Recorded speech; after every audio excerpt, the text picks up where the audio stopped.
வெறும் கண்ணீர் மட்டும்தான் இருந்துச்சு.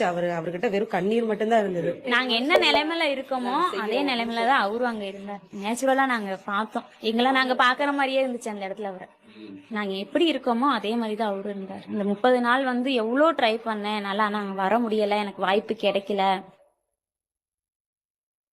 அழுதுட்டே தான் இருந்தாரு. அவர்னால பேச முடியல. எங்களை நேருக்கு நேரா அவர் வந்து ஃபேஸ் பண்ணவே முடியல. ரொம்ப மனசு உடஞ்சு போயிருந்தார். இழைச்சிட்டார், ரொம்ப இழைச்சிட்டார். அவர் வெறும் கண்ணீரோட மட்டும்தான் நாங்க அந்த இடத்துல நாங்க பார்த்தோம். அவனை தூக்கி முத்தம் கொடுத்து, நான் இருக்கேன், நான் பாத்துக்கிறேன், அரவணைச்சு எங்க எல்லாத்தையுமே அப்படியே அரவணைச்சாரு அவரு. மொத்தம் 13 பேர் போயிருந்தோம். 13 பேர்த்தையும் அவ்வளவு அரவணைச்சு எங்களை உட்கார வச்சுட்டு அதுக்கப்புறம் அவர் உட்கார்ந்தாரு. நாங்க சொல்லிட்டோம், உங்களால இங்க கரூருக்கு வர முடியலைங்கிறது எங்களுக்கு தெரியும்னா வந்துமே கூட உங்களுக்கு வர விருப்பம் இருக்கான்னு கேட்டாங்க. அதுக்கப்புறம் விருப்பம் இருக்குன்னு சொல்லவும் தானே கூட்டிட்டு வந்தாங்க அப்படின்னு சொல்லி சொன்னாங்க. அங்க போட்டோ கையில பார்த்துட்டு ரொம்ப அழுதுட்டாரு. ஆனா விஜயண்ணா மாதிரியே தெரியல எங்களுக்கு. அப்படி இழைச்சு அவர் அப்படியே துரும்பா இழைச்சு